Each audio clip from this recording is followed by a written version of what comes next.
प्यारे दर्शकों, खबर ते विचार प्रोग्राम लैके तुहाडी सेवा 'च हाजिर हाँ। मेरे नाल साथ दे रहे ने सरदार जसपाल सिंह हेरा, मुख संपादक रोजाना पहरेदार। प्रोग्राम शुरू करने तो पहला आओ फतेह की सांझ पाइए। वाहिगुरू जी का खालसा, वाहिगुरू जी की फतेह। हेरा साहब, अज एक बहुत वड्डी खबर जी चर्चा का विषय बनी है, वो एक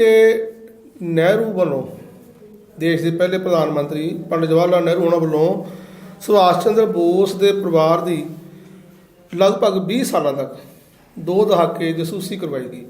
ये जसूसी करवाने पिछे तुसी की समझते हो कि की कारण सन? परमजीत सिंह जी, कारण बड़ा साफ है कि नेहरू वालों जी उन्होंने परिवार की खास करके उन्होंने भतीजे की जी मतलब वो नज़रसानी रखी गई। उस वेले की जी मतलब खुफिया एजेंसियां सी, IBC वो अधिकारियों वालों। सो वह खुलासा जोड़ा हम उन्होंने किताबों के होया कि 1948 तो लैके 1968 तक जोड़ा सुभाष चंद्र बोस का परिवार से उसकी निरंतर निगरानी से जी जसूसी से जी की जाती रही। सो जी गल तुसीं ये की है कि वो पिछे कारण की सी? कारण मेरी जी सोच आ, मेरी जी समझ आ अनुसार ये सी क्योंकि सुभाष चंद्र बोस के बारे कि उन्होंने हवाई हादसे मौत हुई या नहीं हुई, ठीक, वो हाले तक भी मतलब पूरी तरह साफ नहीं, भावें कि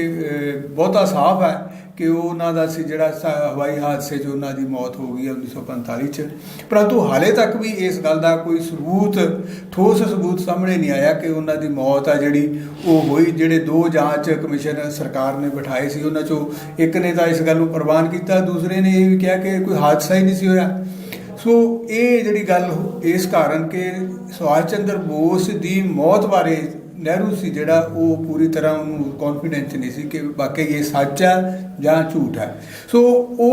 परिवार की जी नज़रसानी की गई या परिवार की जसूसी रखी गई। पहली गल तो यह सी कि ये गल जानने के लिए।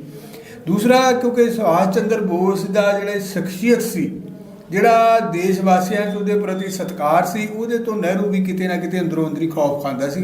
पहले समय के भी जो दोनों ने एक काम किया, सुभाष चंद्र बोस कांग्रेस के प्रधान भी रहे, उदों भी नेहरू किते ना किते उन्होंने जी शख्सियत सी वो तो अंदरों अंदरी किते ना किते डरदा ते कंबदा सी। तो उन्होंने लगता सी कि जे सुभाष चंद्र बोस जिउंदा होया तो देश परत आया तो ये जी मेरी प्रधानमंत्री वाली कुर्सी है ये लंबा समा मेरे को नहीं रहनी। सो जी वो मन के डर सी। तो दूसरी उस गल का तस्दीक सी कि वह परिवार आ जोड़ा सुभाष चंद्र बोस का परिवार आ जोड़ा, क्योंकि नेहरू के मन के परिवारवाद आ जोड़ा वो तो बैठ गया सी कि उन्हें गल साफ कर ली कि मैं आप तो बाद अपनी धी भी अगे लैके आना, क्योंकि उन्हें इंदिरा गांधी को पहले ही आपके सियासी वारस वजों उभारना शुरू कर दिता गया सी। सो सुभाष चंद्र बोस तो वो परिवार दोनों तो उन्होंने यह लगता सी कि जे किते ना किते नेहरू गांधी परिवार को खतरा होगा तो बोस परिवार तो हो सकता। सो मेरी समझ अनुसार यही है कि एक सुभाष चंद्र बोस की मौत बारे, तो दूसरा उस परिवार दीयां जिहड़ियां अंदरूनी गतिविधियां ने कि वो राजनीतिक तौर पर किन्ना अगे बढ़न की सोच रहे हैं, जां की कुछ कर रहे हैं, जां किहड़ी धिर दे नाल जां किहड़ी व्यक्ति दे नाल किहड़ी शख्सियत दे नाल उन्हां दी नेड़ता वधदी है। सो ये सारियां गल्लां नूं लैके उस परिवार की जिहड़ी इन्नी लंबा समा जिहड़ी असीं कहने जसूसी करवाई गई या निगरानी रखी गई, वो तो अलावा मैनूं होर कोई कारण नहीं रहेगा। बिल्कुल ठीक है जी। अगली जी खबर है वो साडे श्रोमणी गुरुद्वारा प्रबंधक कमेटी वालों 10वें पातशाह दी जिहड़ियां निशानियां ने, पुरातन निशानियां ने, उन्होंने साडियां संगतां नूं दर्शन दिदारे कराउण दा प्रोग्राम लिखिया गया, तो तुहाडा इहदे बारे की विचार है? देखो परमजीत सिंह जी, जिथों तक इस गल का संबंध है कि गुरु साहिब के नाल संबंधित जिहड़ियां निशानियां ने उन्होंने दर्शन दिदारे कराने, ये कौम दे विच एक अपने विरसे नाल जुड़न की मतलब चाहत भी पैदा होती है, उत्साह भी पैदा होता। सो असी इस कदम नूं उन्होंने शलाघायोग मनते हैं। जिहड़ी हुण ये निशानियां की गल हुई है, जिहड़ा गुरु साहब का कंघा साहब तख्त श्री दमदमा साहब ते संगतां दे दर्शनां लई रखिया विसाखी तक 15 तरीक तक रखा जाऊगा। सो ये कंघा ते गुरु साहब के बाल ते गुरु साहब की दस्तार जिहड़ी उन्होंने भंगाणी के युद्ध च पीर बुद्धू शाह नूं ਜਿਹੜੇ उस भंगाणी के युद्ध में उन्होंने पीर बुद्धू शाह ने गुरु साहब वालों हिस्सा लिया, तो उन्होंने पुत्र उन्होंने होर जिहड़े मरीद से उन्होंने रिश्तेदार से वो शहीद भी हुए। सो गुरु साहब ने पीर बुद्धू शाह की मतलब जो उन्हें गुरु प्रति अपना प्रेम शरधा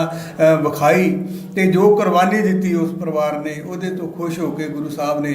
जो पीर बुद्धू शाह को बुलाया गया सी तो ਕੰਘਾ ਕਰ ਰਹੇ ਸੀ ਆਪਣੇ ਬਾਲਾਂ ਦੇ ਵਿੱਚ, ਉਹਨਾਂ ਨੇ ਉਸੇ ਤਰ੍ਹਾਂ ਸਮੇਤ ਆਪਣੇ ਬਾਲ ਜਿਹੜੇ ਉਹਦੇ ਵਿੱਚ ਕੇਸ ਉਹਨਾਂ ਦੇ ਕੰਘੇ ਦੇ ਵਿੱਚ ਸੀ, ਉਹ ਕੰਘਾ ਤੇ ਨਾਲ ਆਪਣੀ ਜਿਹੜੀ ਦਸਤਾਰ ਸੀ ਉਹ ਪੀਰ ਬੁੱਧੂ ਸ਼ਾਹ ਨੂੰ ਸਨਮਾਨ ਦੇ ਤੌਰ ਤੇ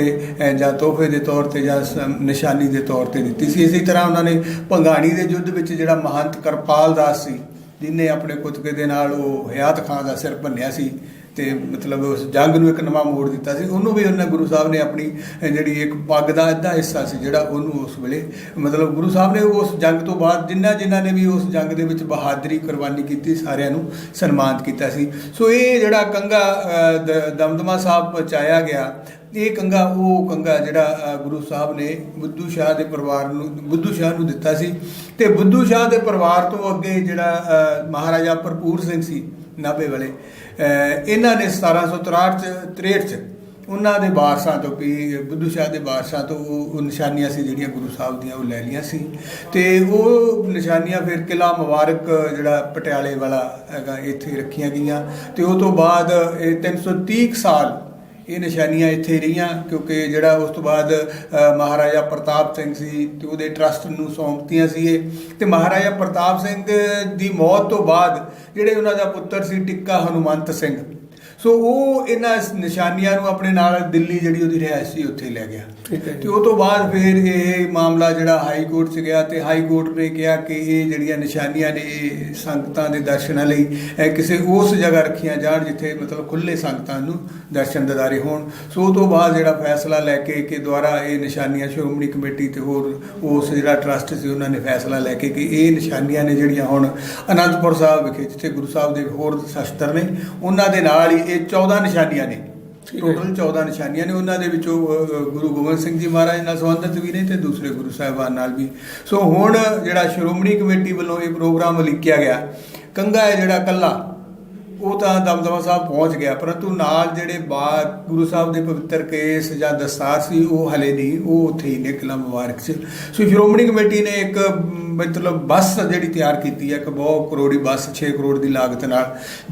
ਜਿਸ ਦੇ ਵਿੱਚ ਇਹ ਸਾਰੇ ਸ਼ਸਤਰ ਨਿਸ਼ਾਨੀਆਂ ਮਤਲਬ ਸਜਾ ਕੇ ਸੁਸ਼ੋਭਿਤ ਕਰਕੇ ਸਮੁੱਚੇ ਪੰਜਾਬ ਦੇ ਵਿੱਚ ਉਹਨਾਂ ਨੇ ਆਪਣਾ ਪ੍ਰੋਗਰਾਮ ਲਿਖਿਆ ਕਿ ਸਮੁੱਚੇ ਪੰਜਾਬ ਦੇ ਵਿੱਚ ਸੰਗਤਾਂ ਨੂੰ ਦਰਸ਼ਨ ਕਰਾਉਣ ਤੋਂ ਬਾਅਦ ਇਹ ਸਾਰੀਆਂ ਨਿਸ਼ਾਨੀਆਂ ਨੇ ਜਿਹੜੀਆਂ ਅਨੰਦਪੁਰ ਸਾਹਿਬ ਵਿਖੇ ਸੁਸ਼ੋਭਿਤ ਕਰ ਦਿੱਤੀਆਂ ਜਾਣਗੀਆਂ। ਸੋ ਅਸੀਂ ਸਮਝਦੇ ਹਾਂ ਕਿ ਇਹ ਸ਼੍ਰੋਮਣੀ ਕਮੇਟੀ ਨੇ ਜੋ ਵੀ ਮਤਲਬ ਇਹ ਕਦਮ ਪ੍ਰਸ਼ੰਸਾਯੋਗ ਹੈ, ਸ਼ਲਾਘਾਯੋਗ ਹੈ ਤੇ ਇਹ ਸਾਰੀਆਂ ਨਿਸ਼ਾਨੀਆਂ ਦੇ ਸੰਗਤਾਂ ਨੂੰ ਦਰਸ਼ਨ ਹੋਣਗੇ। ਅਸੀਂ ਵਿਰਸੇ ਨਾਲ ਜੁੜਾਂਗੇ ਤੇ ਉਸ ਤੋਂ ਬਾਅਦ ਤਖਤ ਸ੍ਰੀ ਅਨੰਦਪੁਰ ਸਾਹਿਬ ਵਿਖੇ ਕੇਸਗੜ੍ਹ ਸਾਹਿਬ ਵਿਖੇ ਸੁਸ਼ੋਭਿਤ ਹੋ ਜਾਣਗੇ, ਜਿੱਥੇ ਸੰਗਤਾਂ ਨੂੰ ਨਿਰੰਤਰ ਜਿਹੜੇ ਦੂਸਰੇ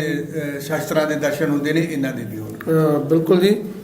ਬਹੁਤ ਬਹੁਤ ਧੰਨਵਾਦ, ਤੁਸੀਂ ਇਸ ਬਾਰੇ ਬਹੁਤ ਜਾਣਕਾਰੀ ਦਿੱਤੀ ਆ। ਅਗਲੀ ਜਿਹੜੀ ਖਬਰ ਆ ਉਹ ਸਾਡੇ ਮਾਨਯੋਗ ਪ੍ਰਧਾਨ ਮੰਤਰੀ ਨਰਿੰਦਰ ਮੋਦੀ ਜੀ ਨਾਲ ਜੁੜੀ ਹੋਈ ਆ ਕਿ ਮੋਦੀ ਸਾਹਿਬ ਜਦੋਂ ਤਾਂ ਵਿਦੇਸ਼ਾਂ ਵਿੱਚ ਜਾਂਦੇ ਨੇ ਤੇ ਉਦੋਂ ਬਹੁਤ ਉਹ ਜੋਸ਼ ਨਾਲ ਕਹਿੰਦੇ ਨੇ ਕਿ ਭਾਰਤ ਦੇ ਵਿੱਚ ਕਿਸੇ ਵੀ ਘੱਟ ਗਿਣਤੀ ਨਾਲ ਕੋਈ ਧੱਕਾ ਨਹੀਂ ਹੋਏਗਾ, ਪਰੰਤੂ ਜੇ ਦੇਖਿਆ ਜਾਵੇ ਤਾਂ ਸਮੁੱਚੇ ਭਾਰਤ ਵਿੱਚ ਜਿਹੜੇ RSS ਦੇ ਆਗੂ ਨੇ, ਸੰਘ ਪਰਿਵਾਰ ਜਿਹੜਾ ਹੈ ਉਹ ਘੱਟ ਗਿਣਤੀਆਂ ਬਾਰੇ ਬਹੁਤ ਜ਼ਿਆਦਾ ਜ਼ਹਿਰੀਲੀ ਭਾਸ਼ਾ ਦੀ ਵਰਤੋਂ ਕਰਦੇ ਆ। ਇਹ ਜਿਹੜੀ ਇਹ ਦੋਗਲੀ ਨੀਤੀ ਆ ਕਿ ਇੱਕ ਪਾਸੇ ਮੋਦੀ ਸਾਹਿਬ ਟਾਰਾ ਮਾਰਦੇ ਨੇ ਕਿ ਦੇਸ਼ ਵਿੱਚ ਕਿਸੇ ਘੱਟ ਗਿਣਤੀ ਦਾ ਧੱਕਾ ਨਹੀਂ ਹੋਏਗਾ, ਦੂਜੇ ਪਾਸੇ ਜਿਹੜੇ ਉਹਨਾਂ ਦੇ ਸਾਥੀ ਨੇ ਜ਼ਹਿਰੀਲੀ ਭਾਸ਼ਾ ਵਰਤਦੇ ਨੇ, ਇਹਦੇ ਬਾਰੇ ਤੁਸੀਂ ਕੀ ਕਹਿਣਾ ਚਾਹੋਗੇ? ਪਰਮਜੀਤ ਸਿੰਘ ਜੀ, ਜਿਹੜੀ ਤੁਸੀਂ ਗੱਲ ਕੀਤੀ ਆ ਵੀ ਹਾਥੀ ਦੇ ਦੰਦ ਖਾਣ ਦੇ ਹੋਰ ਆ ਤੇ ਦਿਖਾਉਣ ਦੇ ਹੋਰ ਆ, ਮੋਦੀ ਵੱਲੋਂ ਮਤਲਬ ਇੱਕ ਜਿਹੜੀ ਆਪਣੀ ਪਰਸਨੈਲਿਟੀ ਆ ਜਿਹੜੀ ਸਮੁੱਚੀ ਦੁਨੀਆ ਨੂੰ ਉਹ ਦਿਖਾਉਣਾ ਚਾਹੁੰਦਾ ਕਿ ਮੈਂ ਮਤਲਬ ਇੱਕ ਵਿਕਾਸਸ਼ੀਲ ਬੰਦਾ ਵਾ, ਮੈਂ ਜਿਹੜੀ ਫਿਰਕੂ ਤੰਗ ਸੋਚ ਆ ਇਹਦੇ ਤੋਂ ਬਾਹਰ ਆ ਤੇ ਦੇਸ਼ ਦੇ ਲੋਕਾਂ ਨੇ ਜਿਹੜੇ ਉਹਨਾਂ ਨੇ ਮਤਲਬ ਮੇਰੀ ਇਸ ਸੋਚ ਨੂੰ ਪ੍ਰਵਾਨ ਕੀਤਾ ਤੇ ਮੈਨੂੰ ਬਹੁਮਤ ਨਾਲ ਇਸ ਦੇਸ਼ ਦਾ ਪ੍ਰਧਾਨ ਮੰਤਰੀ ਬਣਾਇਆ ਗਿਆ। ਮਤਲਬ ਉਹ ਆਪਣੀ ਜਿਹੜੀ ਸ਼ਖਸੀਅਤ ਆ ਉਹਨੂੰ ਸਮੁੱਚੀ ਦੁਨੀਆ ਅੱਗੇ ਮਤਲਬ ਇੱਕ ਅਗਾਂਹ ਵਧੂ ਮਤਲਬ ਆਗੂ ਵਾਲੀ ਸ਼ਖਸੀਅਤ ਵਜੋਂ ਦਿਖਾਉਣਾ ਚਾਹੁੰਦਾ। ਤੇ ਜਿਹੜਾ ਉਹਦੀ ਸ਼ਖਸੀਅਤ ਤੇ ਪਹਿਲਾਂ ਧੱਬੇ ਲੱਗੇ ਹੋਏ ਨੇ, ਚਾਹੇ ਕਿਉਂਕਿ ਤੁਸੀਂ ਦੇਖੋ ਜੇ ਅਮਰੀਕਾ ਵਰਗੇ ਦੇਸ਼ ਨੇ ਮੋਦੀ ਦਾ ਦਾਖਲਾ ਆਪਣੇ ਦੇਸ਼ 'ਚ ਬੰਦ ਕੀਤਾ ਹੋਇਆ ਸੀਗਾ ਗੋਧਰਾ ਕਾਂਡ ਤੋਂ ਬਾਅਦ ਕਿ ਇਹ ਵਿਅਕਤੀ ਆ ਜਿਹੜਾ ਇਹਨੇ ਮਤਲਬ ਇੱਕ ਕੌਮ ਦੀ ਨਸਲਕੁਸ਼ੀ ਕੀਤੀ ਆ, ਵੱਡੇ ਦੰਗੇ ਹੋਏ ਨੇ। ਸੋ ਉਹਨਾਂ ਨੇ ਇਹਦਾ ਦਾਖਲਾ ਹੀ ਸੀ ਜਿਹੜਾ ਉਹ ਮਨੁੱਖੀ ਅਧਿਕਾਰਾਂ ਦੇ ਮਾਮਲੇ ਤੇ ਲੈ ਕੇ ਅਮਰੀਕਾ 'ਚ ਬੰਦ ਕੀਤਾ ਹੋਇਆ ਸੀ। ਸੋ ਹੁਣ ਉਹ ਆਪਣੇ ਸਾਰੇ ਉਸ ਅਕਸ ਨੂੰ ਸਾਫ਼ ਕਰਨ ਦੇ ਲਈ, ਉਹਨਾਂ ਧੱਬਿਆਂ ਨੂੰ ਧੋਣ ਦੇ ਲਈ ਇਸ ਤਰ੍ਹਾਂ ਦੇ ਬਿਆਨ ਨੇ ਜਿਹੜੇ ਉਹ ਵਿਦੇਸ਼ਾਂ ਦੀ ਧਰਤੀ ਤੇ ਈਵਨ ਕਿ ਜੰਮੂ ਕਸ਼ਮੀਰ 'ਚ ਗਿਆ ਤੇ ਉੱਥੇ ਵੀ ਇਹਨੇ ਹੀ ਗੱਲ ਕੀਤੀ ਕਿ ਅਸੀਂ ਕਿਸੇ ਵੀ ਧਰਮ ਦੇ ਨਾਲ ਘੱਟ ਗਿਣਤੀ ਦੇ ਨਾਲ ਕੋਈ ਧੱਕਾ ਵਾ ਜਿਹੜਾ ਉਹ ਨਹੀਂ ਹੋਣ ਦੇਵਾਂਗੇ। ਉਹੀ ਹੁਣ ਜਦੋਂ ਮੋਦੀ ਫਰਾਂਸ ਗਿਆ ਤੇ ਯੂਨੈਸਕੋ ਦੇ ਮਤਲਬ ਦਫ਼ਤਰ ਦੇ ਵਿੱਚ ਉਹਨੇ ਆਪਣੀ ਜਿਹੜੀ ਕਿਉਂਕਿ ਜਿਹੜਾ ਵੀ ਉਹਨੇ ਭਾਸ਼ਣ ਕਰਨਾ ਸੀ ਉਹ ਕੁਦਰਤੀ ਸੀ ਕਿ ਮਨੁੱਖੀ ਅਧਿਕਾਰਾਂ, ਮਨੁੱਖੀ ਬਰਾਬਰੀ ਦਾ, ਕਿਉਂਕਿ ਯੂਨੈਸਕੋ ਦੇ ਦਫ਼ਤਰ ਦੇ ਵਿੱਚ ਤਾਂ ਉਹੋ ਜਿਹੀ ਗੱਲ ਕਰੂਗਾ। ਸੋ ਉਹਨੇ ਯੂਨੈਸਕੋ ਦੇ ਦਫ਼ਤਰ ਦੇ ਵਿੱਚ ਜਿਹੜੀ ਗੱਲ ਕੀਤੀ ਆ ਕਿ ਸਾਡੇ ਦੇਸ਼ ਦੇ ਵਿੱਚ, ਹਿੰਦੁਸਤਾਨ ਦੇ ਵਿੱਚ ਕਿਸੇ ਵੀ ਧਰਮ ਦੇ ਨਾਲ ਕੋਈ ਧੱਕਾ ਵਿਤਕਰਾ ਜਿਹੜਾ ਉਹ ਨਾ ਹੁੰਦਾ ਤੇ ਨਾ ਹੋਣ ਦਿੱਤਾ ਜਾਊਗਾ। ਪਰੰਤੂ ਜਿਹੜੀ ਗੱਲ ਤੁਸੀਂ ਕੀਤੀ ਆ ਉਹ ਵੀ ਦੁਨੀਆ ਦੇ ਸਾਹਮਣੇ ਆ ਕਿ ਹਰ ਚੜ੍ਹਦੇ ਸੂਰਜ ਮੋਦੀ ਦਾ ਕੋਈ ਨਾ ਕੋਈ ਲੋਕ ਸਭਾ ਮੈਂਬਰ, ਭਾਜਪਾ ਦਾ ਬਿਲਕੁਲ ਦਾ ਇੱਕੋ ਗੱਲ ਹੈ, ਭਾਜਪਾ ਦਾ ਕੋਈ ਨਾ ਕੋਈ ਲੋਕ ਸਭਾ ਮੈਂਬਰ, ਭਾਜਪਾ ਦਾ ਕੋਈ ਨਾ ਕੋਈ ਰਾਜ ਸਭਾ ਮੈਂਬਰ, ਭਾਜਪਾ ਦਾ ਕੋਈ ਨਾ ਕੋਈ ਮੰਤਰੀ, ਸੰਘ ਪਰਿਵਾਰ ਦਾ ਕੋਈ ਨਾ ਕੋਈ ਮੁਖੀ ਰੋਜ਼ਾਨਾ ਚੜ੍ਹਦੇ ਸੂਰਜ ਇਹੋ ਜਿਹਾ ਬਿਆਨ ਦਿੰਦਾ ਜਿਹਦੇ ਨਾਲ ਜਿਹੜੀਆਂ ਘੱਟ ਗਿਣਤੀਆਂ ਨੇ ਉਹਨਾਂ ਦੇ ਇੱਲੇ ਜ਼ਖਮਾਂ ਤੇ ਲੂਣ ਭੁੱਕਿਆ ਜਾਂਦਾ। ਬਿਲਕੁਲ ਜੀ। ਦੇਸ਼ ਦੀਆਂ ਘੱਟ ਗਿਣਤੀਆਂ 'ਚ ਦਹਿਸ਼ਤ ਪੈਦਾ ਕੀਤੀ ਜਾਂਦੀ ਆ। ਤੁਸੀਂ ਦੇਖਿਆ ਕਿ ਕਿੰਨੇ ਚਰਚ ਨੇ, ਕਿੰਨੇ ਗਿਰਜਾ ਘਰਾਂ ਤੇ ਹਮਲੇ ਹੋਏ ਨੇ, ਕਿੰਨੇ ਜਿਹੜੇ ਇਹਨਾਂ ਨੇ ਕਿਹਾ ਕਿ ਅਸੀਂ ਘਰ ਵਾਪਸੀ ਆ ਜਿਹੜੀ ਉਹ ਕਰਵਾ ਰਹੇ ਆ, ਕਿੰਨਿਆਂ ਦਾ ਮਤਲਬ ਜਬਰੀ ਉਹਨਾਂ ਨੂੰ ਡਰਾ ਧਮਕਾ ਕੇ ਉਹਨਾਂ ਦਾ ਧਰਮ ਆ ਜਿਹੜਾ ਉਹ ਤਬਦੀਲ ਕੀਤਾ ਜਾ ਰਿਹਾ ਵਾ। ਤੇ ਰੋਜ਼ਾਨਾ ਆਏ ਦਿਨ ਜਿਸ ਤਰ੍ਹਾਂ ਸਾਨੂੰ ਕਿਹਾ ਜਾਂਦਾ ਕਿ ਸਿੱਖ ਧਰਮ ਆ ਜਿਹੜਾ ਹਿੰਦੂ ਧਰਮ ਦਾ ਅੰਗ ਆ, ਤੇ ਹਮੇਸ਼ਾ ਇਹ ਕਿਹਾ ਜਾਂਦਾ ਕਿ ਜਿਹੜਾ ਇਸ ਦੇਸ਼ ਦੇ ਵਿੱਚ ਪੈਦਾ ਹੋਣ ਵਾਲਾ ਉਹ ਹਿੰਦੂ ਆ। ਸੋ ਉਹ ਜਿਹੜੇ ਰੋਜ਼ਾਨਾ ਆਏ ਦਿਨ ਇਸ ਤਰ੍ਹਾਂ ਦਾ ਬਿਆਨ ਦਿੰਦੇ ਨੇ, ਮੁਸਲਮ ਭਾਈਚਾਰੇ ਦੇ ਵਿਰੁੱਧ ਨਫ਼ਰਤ ਫੈਲਾਉਂਦੇ ਨੇ, ਸਿੱਖਾਂ ਦੇ ਵਿਰੁੱਧ ਨਫ਼ਰਤ ਫੈਲਾਉਂਦੇ ਨੇ, ਈਸਾਈਆਂ ਦੇ ਵਿਰੁੱਧ ਨਫ਼ਰਤ ਫੈਲਾਉਂਦੇ ਨੇ, ਉਹਨਾਂ ਦੇ ਵਿਰੁੱਧ ਅੱਜ ਤੱਕ 1 ਸਾਲ ਹੋਣ ਵਾਲਾ ਵਾ, ਅੱਜ ਤੱਕ ਮੋਦੀ ਨੇ ਇੱਕ ਵਾਰ ਵੀ ਕਿਸੇ ਨੂੰ ਫਿੱਟੇ ਮੂੰਹ ਨਹੀਂ ਕਿਹਾ ਕਿ ਤੂੰ ਇਸ ਤਰ੍ਹਾਂ ਦਾ ਬਿਆਨਬਾਜ਼ੀ ਕਿਉਂ ਕਰ ਰਿਹਾ ਜਿਹਦੇ ਨਾਲ ਘੱਟ ਗਿਣਤੀਆਂ ਦੇ ਮਨਾਂ ਨੂੰ ਠੇਸ ਪਹੁੰਚਦੀ ਆ, ਉਹਨਾਂ ਦੇ ਵਿੱਚ ਦਹਿਸ਼ਤ ਪੈਦਾ ਹੁੰਦੀ ਆ। ਕੋਈ ਅੱਜ ਤੱਕ ਇੱਕ ਉਦਾਹਰਨ ਦੇ ਦਿਓ ਕਿ ਮੋਦੀ ਨੇ ਕਿਸੇ ਨੂੰ ਟੋਕਿਆ ਹੋਵੇ, ਕਿਸੇ ਨੂੰ ਮੋੜਿਆ ਹੋਵੇ। ਸੋ ਇਹ ਜਿਹੜੇ ਵਿਅਕਤੀ ਨੇ ਇਹਨਾਂ ਦੇ ਦੋਹਰੇ ਚਿਹਰੇ ਨੇ। ਸੋ ਉਹ ਸਾਡੇ ਸਾਹਮਣੇ ਆ ਕਿ ਉਹ ਦੇਸ਼ ਦੇ ਵਿੱਚ ਕੀ ਕਰਦੇ ਨੇ, ਬਾਹਰ ਜਾ ਕੇ ਕੀ ਕਰਦੇ ਨੇ, ਅੰਦਰ ਕੀ ਨੇ ਤੇ ਬਾਹਰ ਕੀ ਨੇ। ਸੋ ਇਸ ਤੋਂ ਇਲਾਵਾ ਕਿ ਮੋਦੀ ਆ ਜਿਹੜਾ ਉਹ ਸੰਘ ਪਰਿਵਾਰ ਜਿਹੜਾ ਭਗਵਾਂ ਬ੍ਰਿਗੇਡ ਆ ਉਹਦੇ ਦਸੇ ਦਾ ਕਹਾੜਾ ਵਾ। ਇਹਦੇ ਲਈ ਇਹਦੇ ਬਾਰੇ ਕਿਸੇ ਨੂੰ ਸ਼ੱਕ ਸ਼ੁਬਾ ਨਹੀਂ ਹੋਣੀ ਚਾਹੀਦੀ। ਉਹ ਜੋ ਮਰਜ਼ੀ ਕਹੀ ਜਾਵੇ, ਜੋ ਮਰਜ਼ੀ ਮਖੌਟਾ ਚੜਾਈ ਜਾਵੇ, ਇਸ ਬਾਰੇ ਅਸੀਂ ਮਤਲਬ ਆਪਣਾ ਜਿਹੜਾ ਨਜ਼ਰੀਆ ਇਹਨੂੰ ਨਹੀਂ ਬਦਲ ਸਕਦੇ। ਤੁਹਾਡੀ ਗੱਲ ਨਾਲ ਬਿਲਕੁਲ ਸਹਿਮਤ ਹਾਂ ਜੀ ਮੈਂ। ਅਗਲੀ ਜਿਹੜੀ ਖਬਰ ਆ ਇਹਦਾ ਸਾਹਿਬ ਉਹ ਹੈਗੀ ਅੰਮ੍ਰਿਤਸਰ ਨਾਲ ਜੁੜੀ ਹੋਈ ਆ। ਅੰਮ੍ਰਿਤਸਰ ਇੱਕ ਕੇਬਲ ਆਪਰੇਟਰ ਜੱਸੀ ਨੇ ਦੁਖੀ ਹੋ ਕੇ ਆਤਮ ਹੱਤਿਆ ਕੀਤੀ ਔਰ ਇਸ ਖੁਦਕੁਸ਼ੀ ਬਾਰੇ ਜਿਹੜਾ ਪੁਲਿਸ ਆ ਉਹਨੇ ਆਪਣਾ ਕੋਈ ਬਣਦਾ ਰੋਲ ਨਹੀਂ ਨਿਭਾਇਆ। ਔਰ ਅੱਜ ਹੀ ਬਹੁਤ ਹੀ ਬਜ਼ੁਰਗ ਜਸਟਿਸ ਅਜੀਤ ਸਿੰਘ ਬੈਂਸ ਉਹਨਾਂ ਨੇ ਬਿਆਨ ਦਿੱਤਾ ਕਿ ਇਸ ਕੇਸ ਸੰਬੰਧੀ ਜੱਜਾਂ ਨੇ ਵੀ ਕੋਈ ਆਪਣਾ ਬਣਦਾ ਰੋਲ ਨਹੀਂ ਨਿਭਾਇਆ। ਤੁਸੀਂ ਇਹਦੇ ਬਾਰੇ ਕੀ ਕਹਿਣਾ ਚਾਹੁੰਦੇ ਹੋ? ਦੇਖੋ, ਜਿਹੜੀ ਗੱਲ ਤੁਸੀਂ ਕੀਤੀ ਹੈ ਕਿ ਟ੍ਰਿਬਿਊਨਲ ਹੈ, ਇੱਕ ਸੈਮੀਨਾਰ ਹੋ ਰਿਹਾ, ਉਹਦੇ 'ਚ ਇੱਕ ਟ੍ਰਿਬਿਊਨਲ ਹੈ ਜਿਹਦੇ ਵਿੱਚ ਸੁਪਰੀਮ ਕੋਰਟ, ਹਾਈ ਕੋਰਟ, ਉੱਥੋਂ ਦੀ ਜਿਹੜੀ ਸੈਸ਼ਨ ਕੋਰਟ, ਉੱਥੋਂ ਦੇ ਤਕਰੀਬਨ 14 ਜੱਜ ਨੇ ਜਿਹੜੇ ਉਹਦੇ ਵਿੱਚ ਸ਼ਾਮਲ ਨੇ।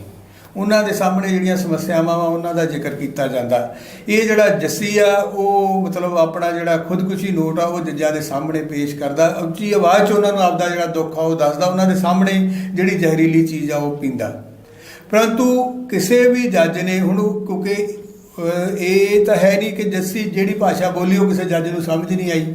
ਸਾਰਿਆਂ ਨੂੰ ਸਮਝ ਆਈ ਕਿ ਉਹ ਕੀ ਕਹਿ ਰਿਹਾ ਵਾ, ਉਹਦਾ ਕੀ ਦੁੱਖ ਆ। ਪਰੰਤੂ ਕਿਸੇ ਵੀ ਜੱਜ ਨੇ ਉਹਦਾ ਨੋਟਿਸ ਲੈਣ ਦੀ ਮਤਲਬ ਕੋਈ ਕੋਸ਼ਿਸ਼ ਨਹੀਂ ਕੀਤੀ। ਜਿਸ ਦਿਨ ਇਹ ਘਟਨਾ ਵਾਪਰੀ ਸੀ ਉਸ ਦਿਨ ਵੀ ਗੱਲ ਕਰੀ ਸੀ ਗੱਲ ਕਿ ਸਭ ਤੋਂ ਜਿਹੜੀ ਦੁਖਦਾਈ ਗੱਲ ਇਹ ਆ ਕਿ ਜਿਹੜੇ ਕਾਨੂੰਨ ਦੇ ਰਾਖੇ ਨੇ ਉਹਨਾਂ ਦੇ ਸਾਹਮਣੇ, ਉਹਨਾਂ ਦੀਆਂ ਅੱਖਾਂ ਦੇ ਸਾਹਮਣੇ ਸਾਰਾ ਕੁਝ ਹੋਇਆ। ਕਿਸੇ ਵੀ ਜੱਜ ਨੇ, ਚਾਹੇ ਉਹ ਸੁਪਰੀਮ ਕੋਰਟ ਦਾ ਸੀ, ਚਾਹੇ ਮਤਲਬ ਥੱਲੇ ਵਾਲਾ ਸਥਾਨਕ ਜੱਜ ਸੀ, ਕਿਸੇ ਨੇ ਵੀ ਇਸ ਗੰਭੀਰ ਸਮੱਸਿਆ ਦੇ ਕਿ ਇੱਕ ਬੰਦਾ ਉਹਨਾਂ ਦੇ ਸਾਹਮਣੇ ਮਰ ਰਿਹਾ ਵਾ, ਪਰੰਤੂ ਉਹਨਾਂ ਨੇ ਨਾ ਤਾਂ ਉਹਨੂੰ ਬਚਾਉਣ ਵਾਲੇ ਪਾਸੇ ਕੋਈ ਹੁਕਮ ਦਿੱਤਾ, ਨਾ ਉਹ ਕਿਉਂ ਮਰ ਰਿਹਾ ਉਹਦੇ ਪਾਸੇ ਕੋਈ ਦਿੱਤਾ। ਸਿਰਫ ਤੇ ਸਿਰਫ ਜਿਹੜੀ ਹੁਣ video recording justice Ajit Singh Bains ਨੇ ਵੀ ਦੁਆਰਾ ਸਾਰਿਆਂ ਨੂੰ ਦਿਖਾਈ ਆ, ਸਾਰੇ ਮੀਡੀਆ ਨੂੰ ਦਿਖਾਈ ਆ, ਤੇ ਜਿਹੜੀ ਉਸ ਦਿਨ ਵੀ ਸਾਡੇ ਸਾਰਿਆਂ ਦੇ ਸਾਹਮਣੇ ਚੱਲੀ ਆ ਕਿ ਜੱਜਾਂ ਨੇ ਸਿਰਫ ਤੇ ਸਿਰਫ ਜਦੋਂ ਦੇਖ ਲਿਆ ਕਿ ਵਿਅਕਤੀ ਨੇ ਜ਼ਹਿਰ ਪੀ ਲਿਆ, ਉਹਨਾਂ ਨੇ ਉੱਥੋਂ ਸਿਰਫ ਤੇ ਸਿਰਫ ਖਿਸਕੇ ਨੇ, ਮਤਲਬ ਆਪਣਾ ਪੱਲਾ ਛਡਾ ਕੇ ਖਿਸਕਣ ਦੀ ਸਾਰਿਆਂ ਨੇ ਕੀਤੀ ਆ। ਕਿਸੇ ਨੇ ਨਾ ਕਿਸੇ ਪੁਲਿਸ ਅਧਿਕਾਰੀ ਨੂੰ ਬੁਲਾਉਣ ਦੀ, ਨਾ ਕਿਸੇ ਡਾਕਟਰ ਨੂੰ ਬੁਲਾਉਣ ਦੀ, ਨਾ ਉਹਦੇ ਬਿਆਨ ਦਰਜ ਕਰਨ ਦੀ ਕਿਸੇ ਨੇ ਲੋੜ ਨਹੀਂ ਸਮਝੀ। ਮਤਲਬ ਆਪਣਾ ਫਰਜ਼ ਨਿਭਾਉਣ ਦੀ ਬਜਾਏ ਉਹ ਸਾਰੇ ਜੱਜ ਸੀ ਜਿਹੜੇ ਉੱਥੋਂ ਚੁੱਪ ਕਰਕੇ ਆਪਣਾ ਪੱਲਾ ਝਾੜ ਕੇ ਖਿਸਕ ਗਏ। ਸੋ ਹੁਣ ਅੱਜ ਜਸਟਿਸ ਅਜੀਤ ਸਿੰਘ ਬੈਂਸ ਨੇ, ਇੱਕ ਬਜ਼ੁਰਗ ਜਿਹੜਾ ਸਾਬਕਾ ਜੱਜ ਆ, ਉਹਨੇ ਇਹਨਾਂ ਸਾਰਿਆਂ ਜੱਜਾਂ ਦੀ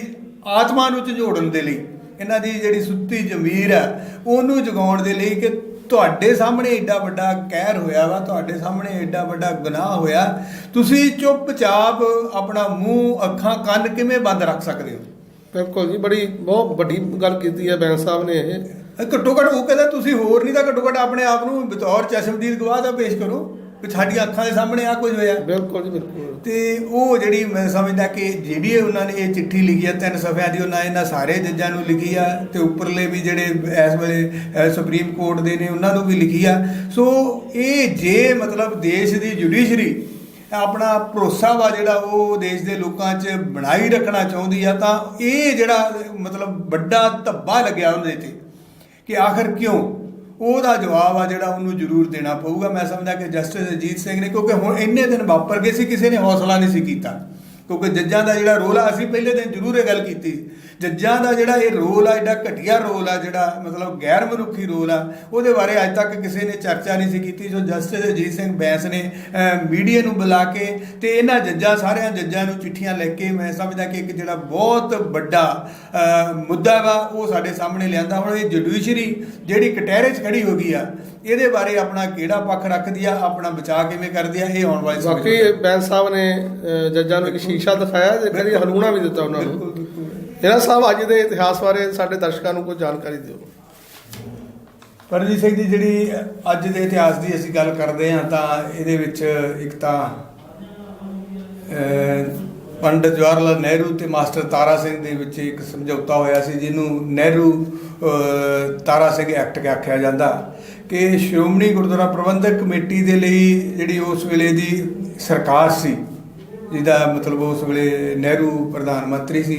ਤੋਂ ਸ਼੍ਰੋਮਣੀ ਗੁਰਦੁਆਰਾ ਪ੍ਰਬੰਧਕ ਕਮੇਟੀ 'ਚ ਜਿਹੜਾ ਭਾਵੇਂ ਕਿ ਅੱਜ ਤੱਕ ਵੀ ਆ ਕਿ ਜਿਹੜੀ ਸ਼੍ਰੋਮਣੀ ਕਮੇਟੀ ਦੀ ਹੋਂਦ ਆ ਉਹ ਪੂਰੀ ਦੀ ਤਰ੍ਹਾਂ ਕੇਂਦਰ ਸਰਕਾਰ ਦੀ ਮਰਜ਼ੀ 'ਤੇ ਨਿਰਭਰ ਕਰਦੀ ਆ, ਕਦੋਂ ਚੋਣਾਂ ਕਰਵਾਉਣੀਆਂ ਨੇ, ਕੀ ਉਹਦੇ ਵਿੱਚ ਸੋਧ ਹੋਣੀ ਆ। ਹੁਣ ਜੇ ਕੋਈ ਵੀ ਸ਼੍ਰੋਮਣੀ ਗੁਰਦੁਆਰਾ ਪ੍ਰਬੰਧਕ ਕਮੇਟੀ ਦੇ ਕਿਸੇ ਗੱਲ 'ਚ ਸੋਧ ਕਰਨੀ ਆ ਤਾਂ ਪਾਰਲੀਮੈਂਟ ਨੇ ਕਰਨੀ ਆ। ਠੀਕ ਹੈ ਜੀ। ਅੱਜ ਵੀ ਅਸੀਂ ਦੇਖਦੇ ਹਾਂ ਕਿ ਜੇ ਸ਼੍ਰੋਮਣੀ ਕਮੇਟੀ ਦੀ 4 ਸਾਲ ਹੋ ਗਏ ਪੂਰੀ ਹੋਂਦ ਆ ਜਿਹੜੀ ਉਹ ਸੁਪਰੀਮ ਕੋਰਟ ਦੇ ਬਸਤੇ 'ਚ ਆ। ਸੋ ਸ਼੍ਰੋਮਣੀ ਕਮੇਟੀ ਆ ਜਿਹੜੀ ਉਹ ਪੂਰੀ ਦੀ ਤਰ੍ਹਾਂ ਕੇਂਦਰ ਦੇ ਮਤਲਬ ਰਹਿਮੋ ਕਰਮ 'ਤੇ ਨਿਰਭਰ ਆ। ਸੋ ਉਸ ਵੇਲੇ ਵੀ ਜਦੋਂ ਇਹ ਜਿਹੇ ਹਾਲਾਤ ਪੈਦਾ ਹੋਏ ਸੀ ਤੇ ਮਾਸਟਰ ਤਾਰਾ ਸਿੰਘ ਨੇ ਮਤਲਬ ਇਹ ਗੱਲ ਦੀ ਧਮਕੀ ਦਿੱਤੀ ਸੀ ਕਿ ਜੇ ਸਰਕਾਰ ਦੀ ਦਖਲਅੰਦਾਜ਼ੀ ਸ਼੍ਰੋਮਣੀ ਕਮੇਟੀ 'ਚ ਵੱਧਦੀ ਆ ਜਾਂ ਇਸੇ ਤਰ੍ਹਾਂ ਜਾਰੀ ਰਹਿੰਦੀ ਆ ਤਾਂ ਉਹ ਇਸ ਸੰਬੰਧ ਦੇ ਵਿੱਚ ਸੰਘਰਸ਼ ਕਰਨਗੇ। ਸੋ ਅੱਜ ਦੇ ਦਿਨ ਇਹਨਾਂ ਦੋਨਾਂ ਆਗੂਆਂ ਦੇ ਵਿੱਚ ਇੱਕ ਸਮਝੌਤਾ ਹੋਇਆ ਸੀ। ਪਹਿਲਾਂ ਤਾਂ ਨਹਿਰੂ ਨੇ ਇਹ ਗੱਲ ਪ੍ਰਵਾਨ ਕਰਨ ਤੋਂ ਇਨਕਾਰ ਕਰਤਾ ਸੀ, ਪਰੰਤੂ ਉਸ ਤੋਂ ਬਾਅਦ ਜਿਵੇਂ ਜਿਵੇਂ ਉਹਨੂੰ ਲੱਗਿਆ ਕਿ ਇਹਦੇ ਨਾਲ ਸਿੱਖਾਂ ਦੇ ਵਿੱਚ ਰੋਸ ਵੱਧ ਰਿਹਾ ਵਾ, ਤਣਾਅ ਵੱਧ ਰਿਹਾ, ਤੇ ਅੱਜ ਦੇ ਦਿਨ ਦੋਨਾਂ ਆਗੂਆਂ ਨੇ ਬੈਠ ਕੇ ਮੀਟਿੰਗ ਸੀ ਜਿਹੜੀ ਹੋਈ, ਜਿਹਨੂੰ ਇਹਨਾਂ ਦੋਨਾਂ ਦੀ ਮਿਲ ਨਹੀਂ ਕਿਹਾ ਜਾਂਦਾ, ਤੇ ਉਹਦੇ ਵਿੱਚ ਇੱਕ 4 ਮੈਂਬਰੀ ਕਮੇਟੀ ਬਣਾਉਣ ਦਾ ਫੈਸਲਾ ਹੋਇਆ ਸੀ, ਜਿਹਦੇ ਵਿੱਚ 2 ਮੈਂਬਰ ਅਕਾਲੀ ਦਲ ਵੱਲੋਂ ਮਾਸਟਰ ਤਾਰਾ ਸਿੰਘ ਤੇ ਉਹਨਾਂ ਦੇ ਸਾਥੀ, ਤੇ 2 ਮੈਂਬਰ ਸੀ ਜਿਹੜੇ ਉਹ ਸਰਕਾਰ ਵੱਲੋਂ ਪਾਏ ਜਾਣੇ ਸੀ। ਸੋ ਅੱਜ ਦੇ ਦਿਨ ਇਸ ਨਹਿਰੂ ਤਾਰਾ ਸਿੰਘ ਐਕਟ ਆ ਜਿਹੜਾ ਪੈਕਟ ਆ ਜਿਹੜਾ ਇਹਦੀ ਅਸੀਂ ਮਤਲਬ ਅੱਜ ਦੇ ਇਤਿਹਾਸ 'ਚ ਗੱਲ ਕਰ ਸਕਦੇ ਹਾਂ। ਦੂਸਰਾ ਜਿਹੜਾ ਅੱਜ ਦੇ ਦਿਨ ਹੈ ਕਿ ਮਰਜੀਵੜਿਆਂ ਦੀ ਭਰਤੀ ਹੋਈ ਸੀ। ਹੈ ਤੁਹਾਨੂੰ ਯਾਦ ਹੋਊਗਾ ਕਿ ਜਦੋਂ ਧਰਮ ਯੁੱਧ ਮੋਰਚਾ ਜਾਰੀ ਹੋਇਆ ਸੀ ਤਾਂ ਉਸ ਵੇਲੇ ਜਿਹੜੇ ਮੋਰਚੇ ਦੇ ਡਿਕਟੇਟਰ ਸੀ ਸੰਤ ਹਰਚੰਦ ਸਿੰਘ ਲੌਂਗੋਵਾਲ, ਠੀਕ ਹੈ ਜੀ, ਉਹਨਾਂ ਨੇ ਮਤਲਬ ਇਹ ਐਲਾਨ ਕੀਤਾ ਸੀ ਕਿ ਸ਼ਹੀਦੀ ਦਲ ਦੇ ਨਾਂ ਥੱਲੇ ਅਸੀਂ 1 ਲੱਖ ਮਰਜੀਵੜੇ ਭਰਤੀ ਕਰਾਂਗੇ, ਜਿਹੜੇ ਇਹ ਧਰਮ ਯੁੱਧ ਮੋਰਚੇ 'ਚ ਸਰਕਾਰ ਦਾ ਮਤਲਬ ਸਰਕਾਰ ਵਿਰੁੱਧ ਜਿਹੜੀ ਲੜਾਈ ਆ ਉਹ ਲੜਨਗੇ। ਸੋ ਅੱਜ ਦੇ ਦਿਨ 1983 ਨੂੰ ਸੰਤ ਜਰਨੈਲ ਸਿੰਘ ਖਾਲਸਾ ਭਿੰਡਰਾਂ ਵਾਲਿਆਂ ਨੇ ਮਤਲਬ ਉਹ ਜਿਹੜੀ ਮਰਜੀਵੜਿਆਂ ਦੀ ਸੂਚੀ ਸੀ, ਮਰਜੀਵੜਿਆਂ ਦੀ ਜਿਹੜੀ ਲਿਸਟ ਸੀ, ਸਭ ਤੋਂ ਪਹਿਲਾਂ ਉਹਨਾਂ ਨੇ ਆਪਣੇ ਸਾਈਨ ਕੀਤੇ ਸੀ ਉਹਦੇ 'ਤੇ। ਸਭ ਤੋਂ ਪਹਿਲਾਂ 1 ਨੰਬਰ 'ਤੇ ਮਰਜੀਵੜਿਆਂ ਦੇ ਰੂਪ 'ਚ ਸੰਤ ਜਰਨੈਲ ਸਿੰਘ ਖਾਲਸਾ ਵਾਲਿਆਂ ਨੇ ਆਪਣਾ ਨਾਮ ਦਰਜ ਕਰਾ ਕੇ ਸਾਈਨ ਕੀਤੇ ਸੀ। ਤੇ ਉਸ ਵੇਲੇ ਜਿਹੜੀ ਸੂਚੀ ਸੀ ਉਹ 1 ਲੱਖ ਦੀ ਬਜਾਏ 2 ਲੱਖ ਤੋਂ ਵੀ ਟੱਪ ਗਈ ਸੀ। ਠੀਕ ਹੈ ਜੀ। ਸੋ ਮਰਜੀਵੜੇ ਜਿਹੜੇ ਪੈਦਾ ਹੋਏ ਉਸ ਵੇਲੇ, ਜਿਨ੍ਹਾਂ ਨੇ ਆਪਣੀ ਸੂਚੀ ਦਿੱਤੀ ਕਿ ਅਸੀਂ ਧਰਮ ਯੁੱਧ ਮੋਰਚੇ 'ਚ ਧਰਮ ਦੀ ਰਾਖੀ ਦੇ ਲਈ ਆਪਣਾ ਆਪ ਆ ਜਿਹੜਾ ਉਹ ਪੇਸ਼ ਕਰਦੇ ਹਾਂ। ਸੋ ਉਹ ਸੂਚੀ ਅੱਜ ਦੇ ਦਿਨ ਬਣਨੀ ਸ਼ੁਰੂ ਹੋਈ ਸੀ। ਤੇ ਅਗਲਾ ਹੈ ਕਿ ਅੱਜ ਦੇ ਦਿਨ ਹੀ ਜਿਹੜਾ ਅਸੀਂ ਬਾਰ-ਬਾਰ ਇੱਕ ਗੱਲ ਕੀਤੀ ਆ ਕਿ ਜਦੋਂ ਪੰਜਾਬ ਦੇ ਵਿੱਚ ਸੁਰਜੀਤ ਸਿੰਘ ਬਰਨਾਲੇ ਦੀ ਸਰਕਾਰ ਬਣੀ ਤਾਂ ਉਸ ਤੋਂ ਬਾਅਦ ਕੇਂਦਰ ਸਰਕਾਰ ਨੇ ਬਰਨਾਲੇ ਤੇ ਇੱਥੋਂ ਦੇ ਪ੍ਰਸ਼ਾਸਨ ਤੇ ਇੱਥੋਂ ਦੇ ਅਮਨ ਕਾਨੂੰਨ ਤੇ ਮਤਲਬ ਆਪਣੀ ਪਕੜ ਬਣਾਈ ਰੱਖਣ ਦੇ ਲਈ ਜਿਹੜਾ ਰਵੈਰੋ ਸੀ ਉਹਨੂੰ ਪੰਜਾਬ ਪੁਲਿਸ ਦਾ ਮੁਖੀ ਬਣਾ ਕੇ ਭੇਜਿਆ ਤੇ ਉਹਨੇ ਜਿਸ ਤਰ੍ਹਾਂ ਆਪਾਂ ਬਾਰ-ਬਾਰ 2 ਵਾਰੀ ਇਹਦੀ ਗੱਲ ਚਰਚਾ ਹੋ ਚੁੱਕੀ ਆ ਪਿਛਲੇ ਦਿਨਾਂ ਵਿੱਚ ਵੀ, ਉਹਨੇ ਆਉਂਦੇ ਨੇ ਪਹਿਲੇ ਦਿਨ 15 ਸਾਡੇ ਸਿੱਖ ਨੌਜਵਾਨ ਸੀ ਜਿਹੜੇ ਉਹ ਝੂਠੇ ਮੁਕਾਬਲੇ 'ਚ ਮਾਰੇ ਤੇ ਫਿਰ ਉਹਨੇ ਇਹ ਕਿਹਾ ਸੀਗਾ ਕਿ ਗੋਲੀ ਦਾ ਜਵਾਬ ਗੋਲੀ ਨਾਲ ਦੇਵਾਂਗੇ, ਅਸੀਂ ਜਿੱਥੇ ਵੀ ਗੋਲੀ ਚੱਲੂ ਅੱਗੋਂ ਗੋਲੀ ਚਲਾਵਾਂਗੇ। ਸੋ ਅੱਜ ਜਦੋਂ ਆਪਣਾ ਜਿਹੜੇ ਪੰਥਕ ਆਗੂ ਸੀ ਉਸ ਵੇਲੇ ਦੇ, ਉਹਨਾਂ ਨੇ ਵਿਸਾਖੀ ਤੇ ਜਿਹੜੀ ਸੀ ਉਹ 1988 ਦੀ, ਤੇ ਉਹਨਾਂ ਨੇ ਇਹ ਗੱਲ ਕਹੀ ਸੀ ਕਿ ਸਰਬੱਤ ਖਾਲਸਾ ਜਿਹੜਾ ਉਹ ਬੁਲਾਇਆ ਜਾਊਗਾ, ਪਰੰਤੂ ਸਰਕਾਰ ਸੀ ਜਿਹੜੀ ਉਸ ਵੇਲੇ ਦੀ, ਉਹਨੇ ਬਰਨਾਲੇ ਨੇ ਤੇ ਨਾਲ ਉਹਦੇ ਬਲਵੰਤ ਸਿੰਘ ਸੀ ਜਿਹੜੇ ਉਹਨਾਂ ਦੇ ਖਾਸਮ ਖਾਸ, ਇਹਨਾਂ ਦੋਨਾਂ ਨੇ ਇਹ ਐਲਾਨ ਕੀਤਾ ਸੀ ਕਿ ਅਸੀਂ ਮਤਲਬ ਇਹ ਜਿਹੜਾ ਸਰਬੱਤ ਖਾਲਸਾ ਇਹ ਨਹੀਂ ਹੋਣ ਦੇਵਾਂਗੇ ਦਰਬਾਰ ਸਾਹਿਬ ਦੇ ਵਿੱਚ। ਤੇ ਰਵੈਰੋ ਨੇ ਇਹ ਕਿਹਾ ਸੀਗਾ ਕਿ ਦਰਬਾਰ ਸਾਹਿਬ ਦੇ ਵਿੱਚ ਜਿਹੜੇ ਮਤਲਬ ਪ੍ਰਮੁੱਖ ਖਾੜਕੂ ਆਗੂ ਨੇ, ਜਿਨ੍ਹਾਂ ਵਿੱਚ ਮਾਨੋ ਚਾਲ ਵੀ ਆ, ਜਿਨ੍ਹਾਂ ਵਿੱਚ ਜੱਫਰਵਾਲ ਵੀ ਆ, ਜਿਨ੍ਹਾਂ ਵਿੱਚ ਧੰਨਾ ਸਿੰਘ ਵੀ ਆ, ਸੋ ਇਸ ਤਰ੍ਹਾਂ ਦੇ ਜਿਹੜੇ 5 ਮੇਨ ਖਾੜਕੂ ਆਗੂ ਸੀ ਜਿਹੜੇ ਖਾਲਿਸਤਾਨ ਦਾ ਐਲਾਨਨਾਮੇ ਵਾਲੀ ਕਮੇਟੀ, ਪੰਥਕ ਕਮੇਟੀ ਦੇ ਵਿੱਚ ਵੀ ਸ਼ਾਮਲ ਸੀ, ਉਹ ਕਹਿੰਦਾ ਉਹ ਸਾਰੇ ਦਰਬਾਰ ਸਾਹਿਬ 'ਚ ਨੇ। ਸੋ ਦਰਬਾਰ ਸਾਹਿਬ ਦੇ ਵਿੱਚ ਜਿਹੜਾ ਸਰਬੱਤ ਖਾਲਸਾ ਬੁਲਾਇਆ ਗਿਆ ਸੀ ਅੱਜ ਦੇ ਦਿਨ ਲਈ, ਉਹਦੇ ਲਈ ਦਰਬਾਰ ਸਾਹਿਬ ਨੂੰ ਪੂਰੀ ਤਰ੍ਹਾਂ ਦੂਜੀ ਵਾਰ ਜਿਹੜਾ ਘੇਰਾ ਸੀ ਪੁਲਿਸ ਨੇ ਪਾਇਆ ਕਿ ਕਿਸੇ ਵੀ ਸਿੱਖ ਨੂੰ ਮਤਲਬ ਦਰਬਾਰ ਸਾਹਿਬ 'ਚ ਦਾਖਲ ਨਹੀਂ ਹੋਣ ਦਿੱਤਾ ਜਾਊਗਾ। ਪਰੰਤੂ ਪੁਲਿਸ ਦੀਆਂ ਰੋਕਾਂ ਦੇ ਬਾਵਜੂਦ ਸਿੱਖ ਸੰਗਤਾਂ ਸੀ ਜਿਹੜੀਆਂ ਇੱਧਰੋਂ ਉੱਧਰੋਂ ਜਿਹੜਾ ਵੀ ਰਸਤੇ ਦੂਸਰੇ ਚੋਰ ਬੜਾ ਜੋਸ਼ ਸੀ ਉੱਥੇ ਪਹੁੰਚਣ ਦਾ ਸੰਗਤਾਂ ਵਿੱਚ। ਸੋ ਵੱਡੀ ਗਿਣਤੀ ਦੇ ਵਿੱਚ ਪੁਲਿਸ ਘੇਰੇ ਦੇ ਬਾਵਜੂਦ ਵੱਡੀ ਗਿਣਤੀ ਦੇ ਵਿੱਚ ਸੰਗਤਾਂ ਸੀ ਜਿਹੜੀਆਂ ਉਹ ਦਰਬਾਰ ਸਾਹਿਬ ਪਹੁੰਚੀਆਂ ਸੀ। ਤੁਸੀਂ ਬਹੁਤ ਅਹਿਮ ਜਾਣਕਾਰੀਆਂ ਦਿੱਤੀਆਂ ਜੀ ਸਾਡੇ ਦਰਸ਼ਕਾਂ ਨੂੰ, ਬਹੁਤ ਬਹੁਤ ਧੰਨਵਾਦ ਪਿਆਰੇ ਦਰਸ਼ਕੋ। ਮੈਂ ਆਸ ਕਰਦਾ ਤੁਹਾਨੂੰ ਸਾਡਾ ਇਹ ਪ੍ਰੋਗਰਾਮ ਪਸੰਦ ਆਇਆ ਹੋਵੇਗਾ। ਆਓ ਪ੍ਰੋਗਰਾਮ ਸਮਾਪਤ ਕਰਨ ਤੋਂ ਪਹਿਲਾਂ ਫਤਿਹ ਦੀ ਸਾਂਝ ਪਾਈਏ। ਵਾਹਿਗੁਰੂ ਜੀ ਕਾ ਖਾਲਸਾ, ਵਾਹਿਗੁਰੂ ਜੀ ਕੀ ਫਤਿਹ।